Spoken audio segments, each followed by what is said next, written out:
Magic Mike Show, where you hear the experts speak. The Magic Mike Show. Tune into the show every week. The Magic Mike Show. You can trust the show is the bomb because it's being brought to you by RacingDunes.com. What's up, everybody? I'm Magic. And I'm Mike. And this is the Magic Mike Show, episode 525. Mr. Somich. I mean, we're going back to it. Pegasus, huzzah! What a good day of racing, man. What a good weekend of racing. Yeah, Shoddy said it perfectly in the chat. What a weekend. It was lots of hits, lots of strong opinions that paid off, a few that didn't, and a couple misses that kept us from having a superbly awesome weekend financially, but still it was a great weekend in terms of you got to see tons of stars show up for a huge day at Gulfstream Park. And that's kind of like the precursor to this coming weekend when we've got 4 Kentucky Derby prep races. I don't know how many stars we're going to see so much in those races, but I know of one. But Pegasus World Cup day at Gulfstream Park, just a fantastic job overall, I thought. It really was. And we were talking a little bit about this before we came on air. The field sizes were just phenomenal. Across the board in every race, you're looking at 9, 10, 11, 12 horses, and it means that you're going to get inflated prices on a couple horses. We're going to talk about one of those in the Pegasus World Cup Turf, and you're also going to get inflated payouts in multi-race sequences where favorite short price. I think it was actually favorite pays 50 to 1 because you have 12, 13, 11, 12 horses in these races. And you don't have a 3 to 5 shot that's in these spots. And so it's often missed that like these big days, we don't generally see fields like this. And to have a full card of full fields and to be able to get the prices because of that, it just makes it phenomenal. I mean, 1-8 to 1 completely shakes things up because that horse is much less used in a lot of the pick X's. And you'd never get 8 to 1 on certain horses. I mean, like Olivia Darling going off at 7 to 1.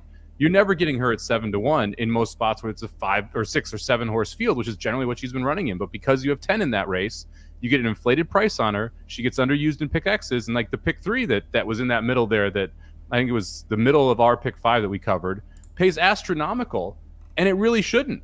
I mean, it's one of those things where it's Olivia Darling into Tumbo Rumba, which are prices, into Warm Heart, and it was paying $100+. Yeah, crazy. The payouts were great if you got to be on the correct side of those. And if you played Mike and I's Pick 5 tickets from last show, you turned a profit. You actually turned a profit going 4 of 5 because we had pressed our opinions in a certain way that it all kind of came out with a nice little profit, which one of the very few things that one of the things that I do like about playing Gulfstream is that they do pay 4 of 5. So if you swing and you miss in a Hijazi race, well, guess what? If you got the other ones right, you're still got a chance to come out on top there. So hopefully you played our tickets, either one of our tickets that turned a slight profit. And if you did the Frankenstein ticket, you absolutely hit that thing. The Pick 5 paid just over $2,000. And again, you had favorite, morning line favorite, long shot, off favorite, and another long shot that got the so in that, logical long shots at both. We both made strong cases for those long shots in there, like Olivia Darling and Tumba Rumba, which we'll talk about in a second. But a big day of racing, a big card. We're gonna go through the highlights. Let's get into it, buddy. Rise up.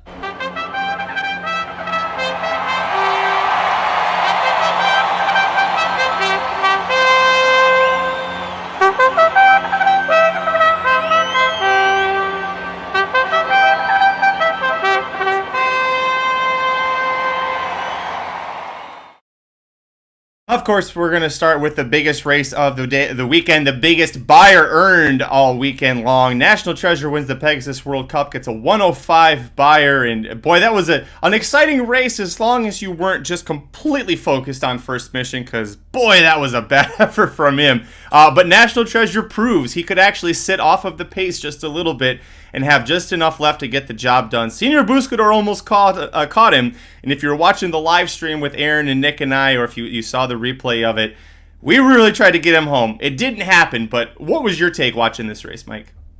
This was the race I didn't think National Treasure could run. It was pretty, everything else on the handicap, well, outside of the fact that my horses ran like second to last, third to last, and fourth to last. Not great there, because it was nice. We were live to anything. It was 2,000 to 7,000 on the pick 5. It was $72 on the show, so I had 4 shots at cashing this puppy. Didn't use National Treasure, and mainly because I didn't think National Treasure could stalk and win. And this was the first time in his career we've seen him sit off the pace and run the race you'd expect him to run. And I thought this was a phenomenal performance from National Treasure. I wasn't really blown away in any of his top efforts, right? If you look at the mile, the Breeders' Cup Mile, and if you look at the Preakness, I felt like he had a easier pace in both of those and speed favoring tracks, and that's really helped him get to the finish line. In this spot, I mean, he really held incredibly well. He was able to chase an early fast pace from Hoist the Gold, didn't make the lead, sat off him, and I thought did a great job to hold off Senor Buscador, who was absolutely charging and really had every chance to get by, and National Treasure just dug in and was able to hold him off. So hat tip to National Treasure. Wish I had used the chalk, but I didn't. And I honestly, I didn't think he had this in him. So it's a hell of a race from National Treasure. Yeah, it was. And a hell of an effort from Senor Buscador. His issue is always going to be that he leaves himself with too much to do. He tried closing from 11th. He wasn't on screen for most of the race until they were a little over halfway through, or starting to enter the far turn anyway. And Alvarado said the horse was making his move. He just got a little tired because he had to go so wide at different spots. The other big disappointment here, the other thing to talk about, is the big disappointment of First Mission, who was the $2.80 second choice when National Treasure was $2.60. And First Mission, according to Brad Cox, just really hated the kickback, the dirt being flown in his face. But this is back-to-back races where I really thought First Mission should have won. The Clark, you could kind of say, well, it was first time facing the older horses at the stakes level and trying out that sort of thing. The kickback, sure. This was just a horrible effort. He never looked comfortable on the track, First Mission. Yeah, First Mission sucked. I mean, there's really no other way to get around it. He was awful. And it's going to be a long road to Horse of the Year if Brad Cox is going to be right about the hype that he put onto this horse, because there is a lot to be desired here. To me, didn't have a bad trip. Didn't really have any, just wasn't good. And, every now and then that happens. We'll see if First Michigan can jump back. I can guarantee you this horse will knock me out of a pick 4 or pick 5 at some point, because he will get that, and I will not use him after this race. But we'll see what happens moving forward. I mean, look, you go down this list. This is not the best group of older males that we've ever seen in our life, right? But it's one of those spots where if you thought First Mission was going to be a great horse, he was going to have to be good, and he wasn't even close to good here, right? So First Mission, wildly disappointing. I was kind of disappointed in Grant Aspen as well. I don't think he had a great trip, so I'm not going to go off too much on Grant Aspen. I would kind of give him a chance coming back here, because the start wasn't exactly what he wanted. He was further back than he wanted.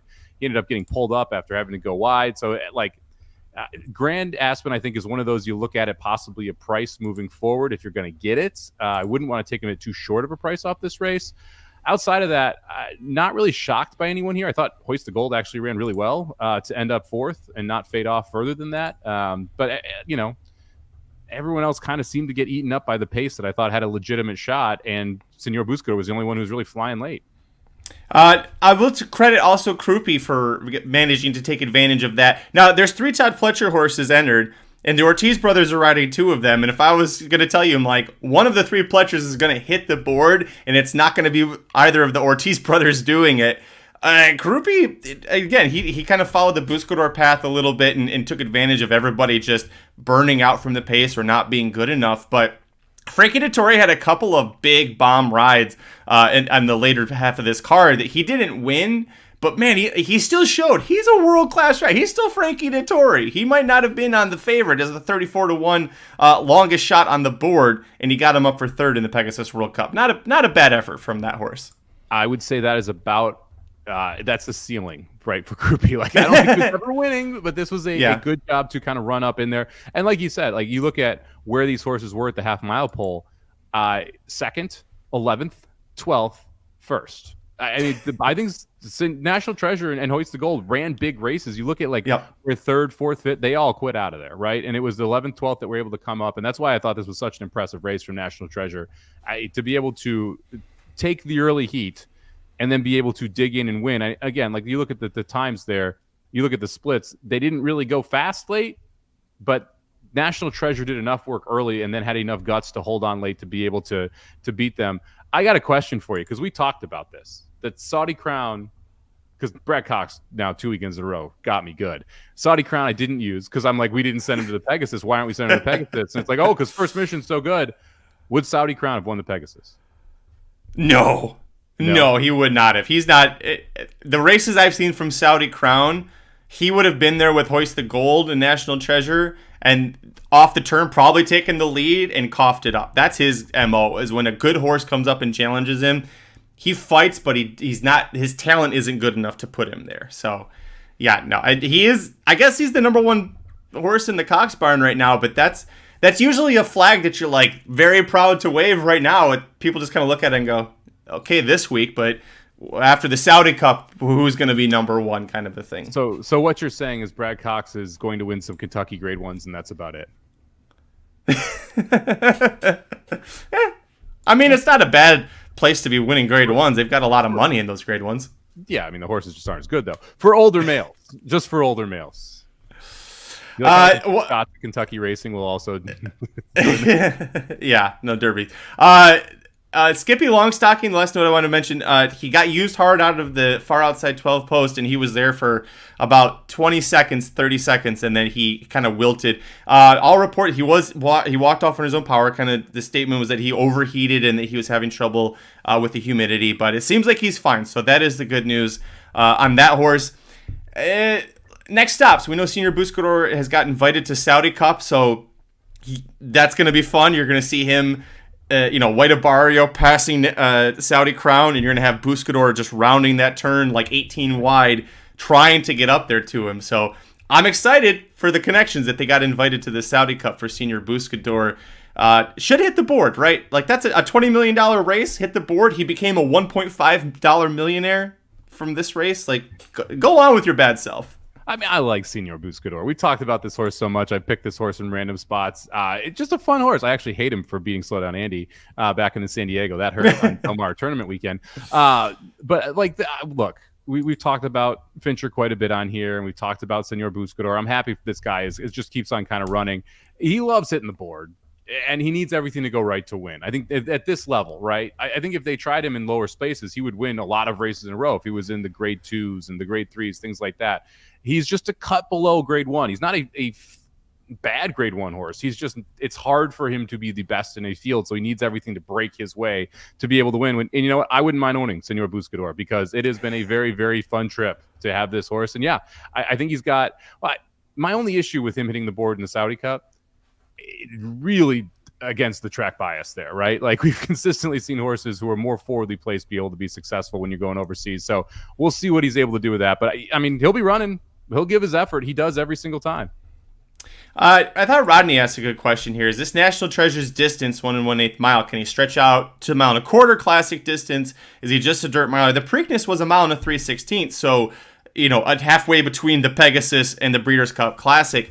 I think, Mike, that he could. I think National Treasure can get 1 1/4 if he went to Dubai for the World Cup, because that is a super highway track. It definitely favors speed, and I think that's a place where he could catch his breath, stretch his legs, and then be able to, kind of have that fight to sustain it there home. I don't see National Treasure winning at 1 1/4 in the Breeders' Cup Classic unless it's a very off year. Yeah, I would agree with you, but then you look at this list. This is a $3 million race for older males, and it's like, well, all right. I mean, we'll obviously see what the 3-year-olds do this year when we get to the Classic, but I generally agree with you. I think National Treasure is better at 1 mile and 1/8 or a mile, like just over it. And he can go further if the pace is right. That would be the other part of this. If there's not a lot of speed signed up and National Treasure inherits the lead in the Breeders' Cup Classic, yeah, he could win. I'm not sure that that's going to happen just based on what we've seen from Classic fields the last few years. So my other issue is, like, again, this wasn't the best field in the world, right? Like, yeah. And so I don't want to overreact off this race. However, I do want to say, like, look, National Treasure was phenomenal in this race. This was by far his best performance. So I don't want to be negative about National Treasure at all, because I do think he ran absolutely huge on Sunday. Deserves all the credit, or Saturday, and deserves all the credit. Well, one person I think deserves all the credit for getting a big victory on Saturday. Let's talk about the Pegasus World Cup. I just hit the wrong button. The World Cup Turf. Ryan Moore with Warm Heart. If you didn't see the replay of how, first of all, an exact replica of how he almost won the Breeders' Cup Filly Mare Turf with her, where he waited, sniffed the rail, found it, and almost got there. This time he got the job done. It got close at the end, but once she took the lead, I don't think anybody was going to catch her there. Warm Heart sets a new track record, beating English Channel's 17-year-old mark at Gulfstream Park for a mile and eighth on the turf. We both singled her in this sequence. This was our strongest opinion, each of us, and as well as Aaron Haltman, Jared Welch. We loved this. How did we get 2-1 on Warm Heart? I have no idea how she was 240. It was the full on 2-1. We were 10 cents from 5-2. That's the crazy part about this too. I mean, it was just a phenomenal race from Warm Heart, and there were a lot of concerns around, is this the right distance for her? Does she want to be going longer? What's the pace going to look like? It's just wild to me that coming off of a race where she chased an Italian who's little fast, just kind of fast in that race, and then almost beat Inspiral or whatever the heck her name is, who is like the best horse in the world in a lot of people's opinion, and yet she was a dog here to Integration, who last time I was at Aqueduct, is that right? Yeah.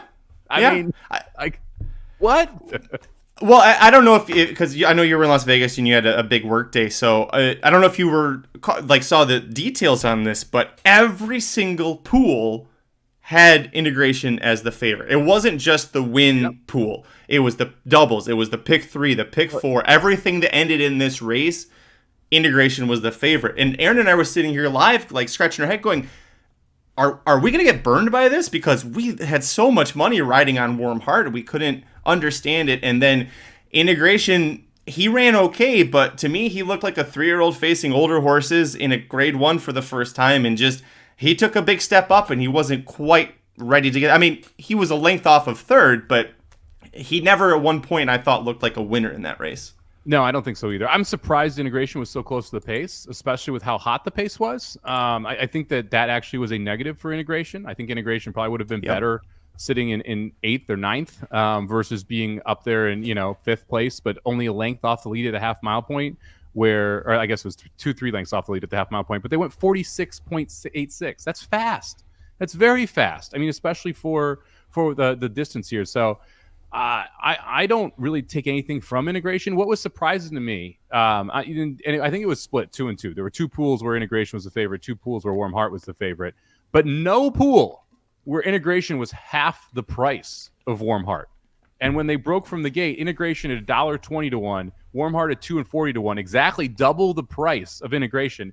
Every pool was like, the pick 3, the double, I think it would paid like $54 one way and $58 the other, right? And the pick 3 paid like $65 one way and $72 the other. It wasn't 2 to 1. And so the fact that when they broke from the gate, the win price was so drastically different was what surprised me. Because at one point it was, I believe it was 7 to 5 and 8 to 5, or 8 to 5 and 9 to 5. Mm-hmm. That okay? I can buy that because that lines up a little bit more with what you're seeing in the multi-race bets. And I respected Integration. Like I was 9-3 cold, and I was like, these are the only 2 horses I have any interest in. I'm going to single 9 because I don't think you can use both. And yeah, I was shocked that there was this differential of a price, and I'm not really sure why. Like I still can't go back and I looked through the form again, and I'm like, did I miss something on Integration that I really should jump forward? I watched his races back. I don't know what caused the money to continue to pour in. Like at first you're like, oh, okay, I bet Integration, and Integration's now 7 to 5, and like, oh, all right, well, Warm Heart sitting over here at 2 to 1. Well, okay, Warm Heart might come in, and I'll probably get 2 to 1 on Integration. It's like, no, we're gonna bet Integration down from that point. That's what got me the most. Another race I mentioned it. I'm talking about the Pegasus World Cup. Frankie Dettori takes the longest shot on the board, 46 to 1 on Catnip, and gets up and misses second by a neck. And I thought I'm Very Busy and Catnip both ran big races to do what they did. You're never going to get 46 to 1 on Catnip again, just like you're not going to get 34 to 1 on Crouppy again. But again, Dettori with a great effort to get up there. And I want to credit Ryan Moore, just talk about Warm Heart again. He talked about after the race why he waited for the rail to open. He said following Main Event, who was your leader, he said he could tell the horse kept leaning out and leaning out and leaning out. He's like, I just knew I had to wait until the horse leaned out just enough and I could sneak right in there and do it. And he did it. And you've got to have such balls of steel as a jockey to do that. You have to have the heart of a champion as a horse to just when the jockey says, go in this little tiny ass window between a rail and a horse, and just burst right through it and do what she did. So hats off to her. This was my favorite win just because of how excited Aaron and I were in the reaction. Shai says, best reaction since Wade-Barra's Breeders' Cup Classic win. We were going pretty crazy. Aaron's broken arm almost started doing cartwheels, so he was that happy. Now, the other thing, like, what do you do with these horses that ran close to Warm Heart? Like, do you think this becomes a key race? I mean, we broke English Channel's track record. Yeah. It was 144-2, and so this was the better 144-2. So very close to the track record. It was not like a blowing out the track record. But that means that second, third, and fourth, which were all within a length, essentially, of Warm Heart, all ran 144 and 3s, which are right at like almost that track record as well. And that's I'm Very Busy, Catnip and Atone, who are 14, 46, and 34 to 1. Do they come back as horses you're looking to fade, or horses you are looking to play off of this effort? Well, they'll all be what? A fifth of the price at absolute highest? Yeah. I'm Very Busy. That's a Pletcher, so you've got to watch out. Was second to Integration. Now got completely dusted by Integration in that Aqueduct race, but you did see him take a step forward. Atone was your defending champion. It's sounding like more and more like a horse for course here. So next time he's going to be at Gulfstream, maybe take a look at him. I thought that he had a good effort. Webslinger had some traffic trouble. That's the horse that I think is... And everybody loves to play Webslinger. I think Webslinger is the horse that I think I want to take out of this that was way behind just because he was dead last, trying to close into a track record time set by a stalker or a presser. And he had a bunch of traffic trouble because he was coming from last. So if you put him in a race where he's not facing a top international star and it doesn't seem like there's a super older turf horse in America that's going to dust him, those are the races where Webslinger can win. It's when he's facing horses that are about his talent level, he's good enough to do it. I agree. I'm interested in Webslinger. I'm interested in Integration out of this race. I'm also a little interested in King Mac. King Mac. So I thought got a little bit rough of a trip through here. So it'll be interesting to see what all three of them are able to do and what prices you're getting on them next time out. Last question for you. Are you a little surprised by the buyer? Of a 100 buyer for a track record. I thought it'd be a little higher. Atone got a 103 for winning this race last year. Oh.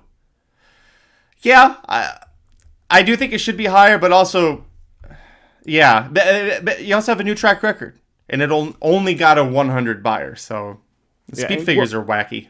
I have not looked at what the track record is and what the other turf races and graded stakes ran, so we'll keep an eye on that as we go through. Just to see because I don't know, and that's why I'm saying this. I don't know how fast the turf course was playing against track records on Saturday. So it'll be interesting to do that as we go through the other turf races to check that juxtaposition and see whether or not this was probably a little bit slower of a buyer speed figure than I think they maybe should have gotten. Rob brings up the rail being out 66 feet might make it a little hard to grade, which is true. Makes things difficult. A darn glass ceiling for the women, man. They just can't get the respect that they deserve. Warm Heart gets the job done. One race earlier than that, this is where my pick 5 fell apart. The Fred Hooper, or if you're watching live, they called it the Fred Hopper Stakes. Props to you, buddy. Tumbarumba got up there at 8 to 1. A hard-fought battle with Castle Chaos, who was trying his hardest to steal that at 27 to 1. But the Louisiana-bred Brian Lynch, Luis Saez were 50% winners coming into this, and they got one here.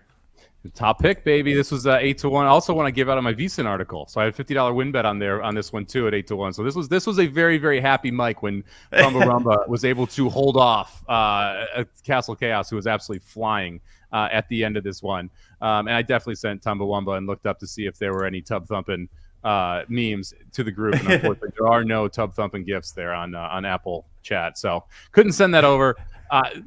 It just kind of played out really well for Tumbarumba. Hijazi was not able to make the lead. We talked about how that could be a problem, specifically with the speed in the 2 sitting right to the outside, and it was a problem. I mean, that was the biggest issue for Hijazi, is that Expressman went, cleared, and then forced Hijazi to go outside, and then Hijazi had to maneuver around the quitting Expressman and figure out what to do from there. And he just used a little bit of too much, and all of a sudden the cavalry was coming, and Tumbarumba was the one who was able to benefit just sitting outside of that kind of pace duel and being able to get up to the lead and hold on. So one thing that I thought Flavien Prat did very well in the Pegasus World Cup with National Treasure, and Aaron called it on the live stream, on the backstretch, he backed off just a little bit of Hoist the Gold and let the horse catch his breath and then have enough left for that stretch run. They went 22 flat from the quarter to the half. They sped up. They did the opposite of that on the backstretch. I feel like that might, as much as anything, did Hijazi and was speeding up like that. But like Curtis Manlow says, when Bob's secret stuff wears off in this stretch, it is noticeable because off the turn, Aaron and I were ready to call him home, and we went, "Oh, he's getting a little leg weary. Oh shit. Oh, this is bad." Like he went from full to empty like that. A little leg weary is a understatement. He went full stumble bunny at the 8th pole. He was just like, "No, I'm just gonna finish, but I'm not gonna do well here." Just nothing left in the tank for Hijazi there, and you hate to see it. You just hate to see it. So this was a fun race for me, but I was also completely wrong. I had Cyclone Mischief who finished last in this race in my pick 5 as well. So, as long as you get the winner, that's the fun part about the pick 5s. Good rise by Saez as well. I thought Luis Saez did a great job sitting outside and just being like, "Okay, you guys go, do your thing, and then I'm just gonna get first run. I'm not gonna worry about saving ground since it's a one-turn race, and I'm gonna make sure that I'm able to get the lead." And then again, lucky to hold off Castle Chaos, who was absolutely charging there at the end. A couple quick things I want to touch on as well. We both had talked about what we were vastly against accretive, never involved. And Doc's not here. He's busy curing cancer. Doc, I told you, stop playing Gilmore. This is a bad idea. Stop playing Gilmore. No. It's not a good idea. I found out why he keeps playing Gilmore. Oh, no. Why? Huge Gilmore Girls fan. Oh. Now it all makes sense. Yeah. Now he's off on his own. I'm not going to sing the song. That's okay. Race before that. Boy, I love this one except for the fact that I didn't get the 6-1 price on her. But Didia wins the Pegasus World Cup Filly and Mare Turf. Surprisingly, almost stole this one. Oisin Murphy had a couple of great rides. He also rode a tone in the Pegasus World Cup Turf. Almost steals this one, was surprisingly. But Didia, that class paid off, baby. She got the job done and gets the big win, going a mile and 16th on the turf. Star Fortress, she didn't have a great trip, but this is not a good spot for her. Just not a good effort from her, I should say. No, the trip was obviously a problem. I was higher on her coming into this race than you were. I was 4-9. I had Didia as a must use for me, but I did not have her on top like you did. And I like Star Fortress in here, and she was not the same horse as what we saw at Churchill Downs. You mentioned that in the preview that you had concerns about her being able to absolutely air not great horses over the Churchill Downs turf course, which is obviously a little funky. I was surprised she was as far back as she was, and then she just seemed really, really uncomfortable. She had to check in the first turn. That wasn't great for her. So this is one of those where I would stable her up, which sounds crazy because she was 3-1, but I have a feeling she's going to be longer than 3-1 when she comes back. And I'm not saying you automatically play her back, but if you're sitting at 5-1 and she's back at Churchill, she's at Colonial, she's at Aqueduct because Sherry DeVoe sends to all these different tracks, I would be very interested in this horse because I think that the Gulfstream turf course probably not made for her either. Did he go into the lead? What did you think of that? Well, she did like to be kind of more forwardly placed. I was surprised she was there, just like I think a lot of people were surprised that Ruby Nell didn't go to the lead, and it was almost a repeat of the matriarch 2 back for her at Del Mar, where Richard Mandela kind of did instruct the jockey Maldonado that day to rate her, and he said maybe Maldonado rated her a little bit too much, but he did what I had asked. I felt like here that Ruby Nell could have gone to the lead, and the instructions were again kind of sit off a little bit and see what happens. And with that in mind, she ran a lot better rating than I thought that she would. Yeah, I think that was a mistake. I thought she should have gone to the lead. She didn't. So I'm surprised those were the instructions. And it did look like she was intentionally being rated. It didn't look like there was some hold there. There wasn't just the loose reins to go. So I think that definitely didn't help Ruby Nell. Can we quit fluffy socks yet? I am. I got back on the train and I was like, this is why I'm off. I mean, I was out on fluffy socks in this race. I was shocked fluffy socks was taking as much. Okay, let me rephrase that. I was happy Fluffy Socks was taking as much money as she was. She was the favorite for the majority of the walk up to the post parade, and then Didia goes off as the short favorite here. Fluffy Socks 3.5 to 1, Didia 3.3 to 1. Oh man, if this wasn't a Chad Brown trained horse, does she get bet every time? No, right? No, I mean, this is a Chad Brown's training this horse, so we're going to bet Fluffy Socks. And Irad's on it. I mean, you have to respect the connections, but at some point you got to stop. I mean, accretive is always Irad and Chad, and we've stopped. I don't think we ever got on that horse. Also, who likes Fluffy Socks? What does that even mean? Your feet don't fit in there. They slide all over the place. Like, why would anyone want Fluffy Socks? Listen, I'm with you. My wife likes them because she gets cold when it's below 80 degrees. So, fluffy socks help keep her warm. But yeah, that's what slippers are for. Okay. Yes. This horse should be named Slippers. It would probably run better. Well, one horse that did run very well for Ira Ortiz Jr. one race previous, kicking off the late pick 5, Olivia Darling. She got the job done. She was a lot more forwardly placed in the Grade 2 Inside Information than she had been in the Sugar Swirl. But I loved the fact that Irad kept the mount out of that race, that I thought ran the best race of any horse in there. And she got the job done at 7 to 1. That was a very nice price to kick off our pick 5, Mike. This is Warm Heart was great at 2 to 1, 2.4 to 1, and was an overlay, but that was a mistake in betting mechanics. I have no clue why that was there. This is why you like bigger fields, because this horse floats to 7 to 1, and because there were 10 horses was the reason this horse floated up to this price, and she dominated. I never looked like a loser once they hit the top of the turn, or middle of the turn, I should say. Took over the lead. Bluefield, who we both talked about liking, ends up running second. That was a heck of an exacta with a 7 to 1 over a 6 to 1. Able to run out the two favorites. They both finished third and fourth here. I thought Mary Quite Contrary ran okay, but just never really in it. Intrepid Daydream, again, okay, but never really a threat to touch these top two. And really, Olivia Darling never looked like a loser in the stretch. Yeah, she looked incredible, and a 2/4 length, easy 2 1/4 length victory over Bluefield, who ran very well. Pratt and Safi Joseph had themselves some nice runners on the day. I agree with you on Mary Quite Contrary. She's third. That looks good. She was, 4.5 lengths out. She was passing a bunch of horses that really just weren't that good. Like another Chad Brown Dur horse, Gerrymandered. It's like, get out of here. Don't stay in here because people keep betting you, but you're never going to be on our tickets.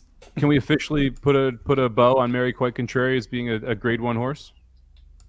Well, this was a Grade 2 race, so. Okay, Grade 2. Well, but she won this race last year, and then she ran second in Madison, which is a Grade 1 behind Goodnight Olive in the race after that. Ironically, I switched trainers right before the Madison and has never been near as good since then. Yeah, she went to, I don't have her PPs up. Was it Shug that got her? I think Shug got her for the summer. For Keeneland and for Saratoga. And then when she went back to Florida, they didn't send her back to the same trainer. She went back to a different one. I was like, what? Okay. I think that she's 5 now. She might be hitting towards the end of her run. She had a really fantastic 3-year-old, 4-year-old campaign, and getting the wins and the big efforts there. But the Grade 1 Ballerina, I thought, really kind of showed where she sits among the top sprinters. You'll probably see her a few more times, but I wouldn't leave Gulfstream and go to Keeneland or Saratoga with her. Yeah, no, I agree with you. And yeah, dude, the second pick, almost top pick in this one. I was back and forth between Intrepid Daydream and Olivia Darling, so we had this one, but unfortunately, National Treasure got us. Yeah, we were both on Olivia Darling. Yeah, sorry, Pedlo, it's all right. One race previous to this was my strongest opinion over Warm Heart on the entire card. Francesco Clemente from 10th to 1st with hardly any effort. This horse gearing up in the far turn the second time. Just beautiful. Irad Ortiz, Chad Brown, the 2 to 1 favorite, but this is almost a case not quite like Warm Heart. I'm like, how do we get 2 to 1 on Warm Heart? I'm like, we're never getting this price on Francesco Clemente again unless he goes to a big race. This was exactly the spot where he needed to be, that long distance, bunch of horses that kind of just, dick around a lot. Easy win for him. I love this. Yeah, this was a race that was phenomenal win for Francesco Clemente. To win on Gulfstream's turf course in this manner, I thought was really impressive. You don't generally win when you're second to last, and like really last, I guess, because Value Engineering was never really involved in this race. To do it in this manner, I thought was absolutely phenomenal. The scratches in this race changed the complexion of this quite a bit, because when starting over and F5, specifically F5, gets in there and completely changes the pace setup, I thought made a big difference. I jokingly texted the group. I had a dream that Stone Age was going to go gate to wire before I saw the scratches. And the scratches, again, if there were no scratches, Stone Age may have tried to go gate to wire in this race, because it was the other Chad Brown as well. And then I got checked into room 3333 at Circa, and I'm like, oh, how can this not? This is going to happen. That was the best part. Yeah, it was your room number when you checked in. And I texted you guys before I checked in, before I took off from Santa Barbara. I texted you guys that I had this dream, and then I checked in, and it was 3333. And yeah, that didn't happen. So I am still not a soothsayer. I guess that's the that's what we found out here. My dreams do not. Yeah. I'll be honest. I was slightly worried when you texted the group your room number, and I was like, oh no, I don't like that horse at all in that spot. But it ended up working out okay. Francesco Clemente gets the win. It's a 1.5 mile turf race with a lot of horses that probably just weren't invited to the Pegasus World Cup Turf, so they showed up here. So we don't have too much more to talk about. Race 6. Yeah, sorry, go ahead. Over under one. Man, I would have to juice the under, but over under 1.5 wins at Saratoga. Well, over 1.5 wins in New York for Francesco Clemente. I'll say under, because there's the Belmont Gold Cup he could win, and there's another long turf race he could win. He's got the Sword Dancer at Saratoga. I mean, they have a long turf race on each one of those days. Yeah. I'll even give you the United Nations. I'll add the United Nations in, which is a mile. Okay. Yeah, he's a good horse for the United Nations, where everybody sends their B team. Yeah, okay, in that case, I'll say over. If we're going to throw in the United Nations, count that. All right. Yeah, it was funny. Irad does not win on Sunday after this. We'll talk about the Rainbow Six on Sunday as well, because that was wild how that one went. When I had two $20 horses in the Rainbow Six, and I went for 3 for 6. I'm like, come on. Race 6 was also 1.5 miles on the turf. It was the La Prevoyante. This is for the older fillies and mares. And this is a race that I was able to cash the exacta on. Alphabella was my top pick, but it was something that I learned from John White that I this time actually listened to. Feel free, if you like the horse like that and you also like the long shots, do the back wheel exacta. Put the horse you like, the longer shot, and then pair the two favorites, the two short prices, and hope that one of them bounces out. And that's what happened here. Romagna Mia just never really looked that comfortable in the race. Arcali Kim got up for second, but Alphabella, gate to wire, 1.5 miles on turf. That's not easy to do, especially a filly in Alphabella that hadn't looked like 1.5 miles at all in her career. No, but she sure did on this day, and the pace definitely had something to do with it. But if you look at those splits, I mean, look at how fast they came home for 1.5 miles. 23:08, 23.7. I mean, that is just flying home at this type of distance. This was a nice one. I was 1-4 in this race, so totally happy with this finish, because the 4 obviously gets home at the bigger price at 8-1. Good call by you to put Alphabella on top here. The speed was clearly her advantage. It was the question of whether or not she could hold that for the full 1.5 miles. The other race that had a 100 or triple-digit buyer was actually race 2 on the card. It was a little surprising. The 7-furlong maiden special weight, the race that famously last year on the Pegasus World Cup card produced Kentucky Derby winner Mage in his debut. Speakeasy gets the job done in his debut at 8-1. I think Mage was about a similar price there. Gets a 100 buyer for this effort here. And then everybody's favorite horse that they wanted to play, Batten Down, the full brother of Tacitus, looked like Tacitus out there because he, finished 6th in the race. What did you think about Speakeasy here? Great race. Thought this is a very, very talented sprinter. I don't see you talk about Mage, you talk about Hidden Scroll, who's a horse that they then pointed toward the Florida Derby, the Fountain of Youth, all that jazz. Yep. Not so sure this horse wants 2 turns. What did you think? I thought it was all right, but I thought Craig Milkowski, who does the figures for Timeform US, said it's almost impossible to make an accurate figure for that race, because you have 3 horses that had raced, the other 8 were all making their debut. There was no other comparable race on the card. There wasn't a 7 furlong older male race. It was Fred Hopper was an 8 furlong race. So I understand where that comes from. I thought 100 Beyer was a bit overblown. I'm going to throw it back to you. Why do you think he's a sprinter? Just more based on the pedigree with Harlan's Holiday and Fun on the bottom. Not exactly Constitution on the top can do pretty much anything, but you go into the sibling PPs, only one other sibling out of Fun, who's the mare here, and she wasn't. That horse was 4-year-old filly, no interest in going anything over, has not won yet, and hasn't really fared well going 2 turns versus 1 turn.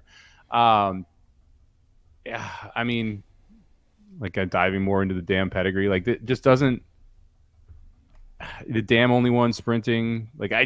This to me on the dam side feels like you could have a little bit of a short issue. I realize Harlan's Holiday went long, but when you kind of dig more into the dam pedigree, it feels more like a sprinter. Well, time will tell. I will say that this horse was going to be very popular in the Racing Dudes Triple Crown Fantasy League, because I'm sure there are multiple claims have been submitted for this horse. Speaking of that, Mike, I do have some very terrible news for us. I knew that Parchment Party, our first-round pick, missed his latest work.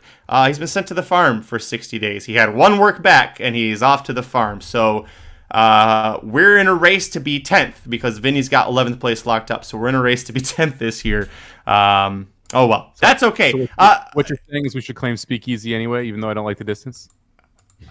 No, I'm saying we're screwed. Let's at least waste our points on the horse that we think can get 2 turns. That's what we should do. All right, fair. We didn't have a first-round pick last year either.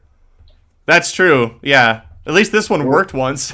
Or 2 years prior to that. Then we had the Mott Sprinter the year before that.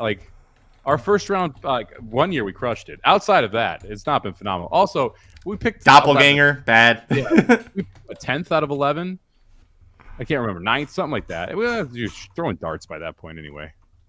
Yeah, we were drafted last of 11, yeah. So at least we have that to kind of go. All right, you did want to talk about the rainbow pick 6 that the mandatory pick 6 that came out for Sunday at Gulfstream Park. The jackpot pick 6, $1.8 million. Oh boy, that's a lot. Boy. The pick 5, $331,000 just about. The pick 4, almost $38,500. So prices abound. What the hell happened at Gulfstream? Well, Gulfstream went full Gulfstream, and I think that's the easiest way to put it. Only 3 winning tickets, so 3 tickets pays $1.8 million after takeout. $6.3 million pool. It's a mandatory payout day, so these are the type of days where you can get these type of things. The lowest price winner was Tidal Forces, who won the first race at $7, so 5-2 favorite. After that, I don't think there was a horse under $20. It was just. I'm sorry, there was a $19 horse. It was just wild after that, trying to come up with prices. Fly the W goes down. That obviously helped out prices. Yeah. And then Sweet Mimi closes it out at $52.20. The reason I wanted to bring this up, we know one of the 3 tickets, and it was hit by someone who I believe is a trainer, part-time trainer at Gulfstream, but it was a $354 ticket, a $345 ticket that paid $1.8 million. So I at least want to mention that, because it's not. You don't hear enough about, okay, it wasn't a syndicate ticket. It wasn't a monster group ticket that cost $10,000. Someone hit this on their own for $345. And when that happens, I think you got to at least call it out. It's why these days, we talk about that. Yes, you have an advantage because of the carryover, right? But there's so much money bet into these now that it's about even as playing it on a normal day. If it were a normal pick 6, don't play the rainbow pick 6 unless it's a mandatory payout. But if it were a normal pick 6, then the payout fits here. But you have the opportunity to be able to get these type of scores without going absolutely bonkers, because, again, you have these field sizes, and if you're able to string together some of these prices, and honestly, this is the only one who it was illogical to me. The 4 back-to-back $20 horses all made sense. I had 2 of them. This one was the one where you were like, okay, you had to find a way to get to this one. So, pretty cool that at least one of the 3 tickets was just a regular dude who played for under $400. Just wasn't us. That's the only disappointing part. Yeah. No. Nope. But hey, what can you do? Still a fun weekend over at Gulfstream Park. They did a phenomenal job with the Pegasus. Full field Saturday, full field Sunday. This is one of the reasons why I like this track. Like, you get 3 different services to handicap that play 3 different ways, and you get full fields and you get prices. It's one of the few tracks that I think is a very strong track to still play. And like, if you look at even like I mentioned the pick 3, which went 10, 11, 12. Ending in Warm Heart, that paid, what was it? $75. And that was Warm Heart. And now of course, my computer's not working. That was Warm Heart, Tumbarumba, and Didia. Yep. That's not that hard to get to. Like, it's really not. And so it's nice when you get those type of prices.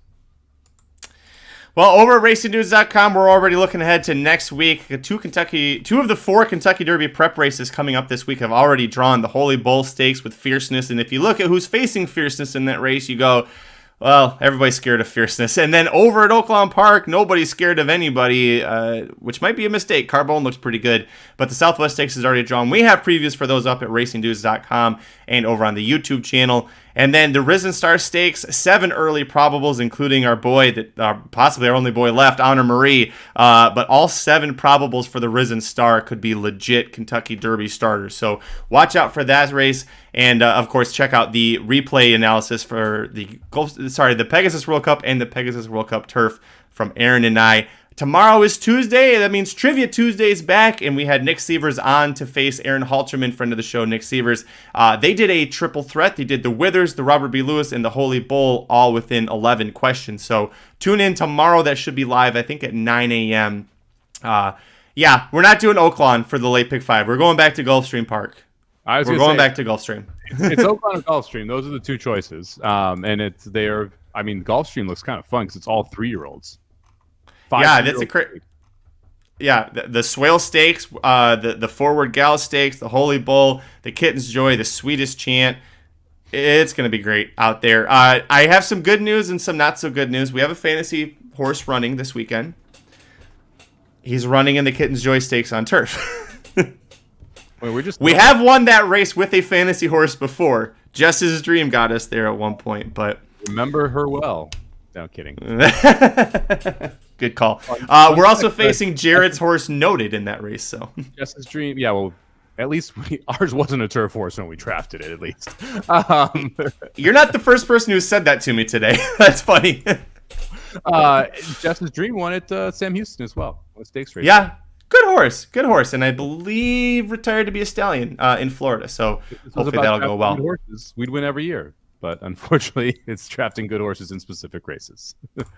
Shotty says, holy trivia. It was a good show. Please check that out. It'll be live on the channel Tuesday morning or possibly afternoon we're at. And, of course, Mike and I will be back on Thursday to cover the late pick 5 at Gulfstream Park. We're going to have another betting Bible this weekend. It's going to cover all 12 races at Gulfstream Park, including the 5 Mike and I are covering, plus the other 3 Kentucky Derby prep races. So picks from everybody for the Robert B. Lewis, the Southwest Stakes, and the Wither Stakes. Everybody's favorite early February Kentucky Derby prep race up at Aqueduct. So make sure you tune in to see our show on Thursday. And, of course, stay tuned at racingdudes.com for the betting Bible, which I want to give a shout out to Aaron and Jared. Turned a profit. If you played the bankroll article for both of them, you turned a profit on both of those. Jared had a rough day. He only hit 1 bet, but his biggest opinion was Warm Heart, and he turned a profit. That's kind of the beauty of horse racing.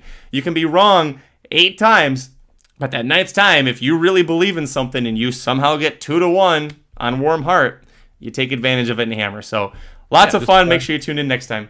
Just ask the guy who won $1.8 million. It only takes 1. It only takes 1. Follow us on Twitter. I'm at Curtis Kalleward. He's at Somobomb 18, number 1, number 8. Corporate Overlords at Racing_Dudes. Let's talk football real quick. I didn't want to. I was trying to get out of it, and then I realized I'm going to get roasted for it. So, Chiefs won. I don't know how they were +5. I thought they were going to win outright. That was nice. And then there was another game that happened too. Yeah, I felt bad for you, man. Like the Lions played really well out of the gate, able to jump all over Kansas City, and a couple coaching decisions that probably weren't the best coaching decisions. A couple drops from Josh Reynolds. It's funny. I'm actually not even talking about going for it down 3. I don't think that was the wrong decision. My issue was the first 2 fourth down opportunities they had. I guess the first one at the end of the first half. If you kick the field goal at the end of the first half, you have to kick the field goal to go back up 17 in the third quarter. Because you essentially zapped away 80% of the third quarter, and you're right back where you are. And the momentum in that building that wasn't really starting to really get out of hand yet gets out of hand after you go for it, you miss it, the crowd starts going crazy. San Francisco scores a touchdown. That place is on fire. They're only down 7. If you kick and go up 17, if you kick it deep, it's fine. Like then, okay, you're back up 17. They now have to get down and figure out how to score. And you know what? If you had gone for it at the end of the first half and you didn't get it, then they kick a field goal, you're down 11, and then you're supposed to go for it, and it's not like this big thing. And so it's, to me, it was the mistake at the end of the first half the decision at the end of the first half had to correlate with the decision at the early third quarter, and those two different decisions were different. I didn't think that made very much sense. But then, yeah, Reynolds was that was rough for you guys. I mean, his multiple drops, and then the Ayuk catch, which really completely was the last piece of that momentum flip, right, where it really should have been an intercepted ball. It goes off the helmet of the Detroit Lions player right to Ayuk. I mean, that was the moment you're like, uh-oh, this is happening. That is exactly the moment where I went, oh, this isn't good. This is the old Lions. My wife even said it. She said, oh, this is the old Lions now. This is what happens. I'm like, oh, crap. Okay. Yeah. Listen, as far as the going for it, a lot of the Lions fans were, you shouldn't go for that, when all year long they were praising Dan Campbell for the aggressiveness and how they were the most successful team in the entire league on fourth down conversion. You live by the sword, you die by the sword. At least he didn't really change his tactics. And except at the end of the well, except then, yeah. Which is why I'm like, what are we doing in the third quarter? Yeah. I completely agree with the one in the fourth quarter. I thought you had, like, if you kick that field goal and San Francisco has 2 timeouts in 5 minutes, what do you think happens? The way that whole half had gone, it's good. Yeah, you know what's going to happen. They're going to score. It's the question of how much time do you get back, and you down 3 or 7, right? So I get why you go for it there, but the one at the end of the half, I'm like, in the third quarter, if you don't go for it at the end of the half, you got to go back up 17. That's the whole reason you kicked the field goal at the end of the half, was to be up 3 scores. So if you have the opportunity again, you kick it again. I do. I want to highlight a tweet as well. You tweeted, check on any Lions fans in your life. Hey, Mike. Still haven't gotten a text from you, buddy. You didn't check on me. I got no check on any Lions fans in your life, huh? What happened there? Well, Nick hit the Curtis Kalleward right underneath it. That was the check. You checked on me. That was checked there. I saw that tweet long after the game, and I was like, I'm gonna give him shit for that tomorrow. Well, you know why I really didn't text you? Were you live? No, I have no idea who you're actually a fan of. That's a good joke. You're like, I love the Rams. I'm a Rams fan, and then it's like, I'm a Lions fan, and like then you're wearing a new jersey every week. Like, I know you're a Red Wings fan. I'll give you Red Wing fandom. Outside of that, you don't really have a favorite team. Follow us on Twitter. I'm at Curtis Kalleward. He's at Somobomb, 18 number 8. Corporal Orwood's at Racing_Dudes. Thank you so much, everybody, for joining us for this show, for the live show last Saturday. We'll be live again this coming Saturday for the Kentucky Derby preps, so tune in for that one. Until Thursday when we're back at Gulfstream, baby. I'm Magic. And I'm Mike. Go Chiefs! The Magic Mike Show, where you hear the experts speak. The Magic Mike Show. Tune into the show every week. The Magic Mike Show. You can trust the show is the bomb because it's being brought to you by RacingDudes.com.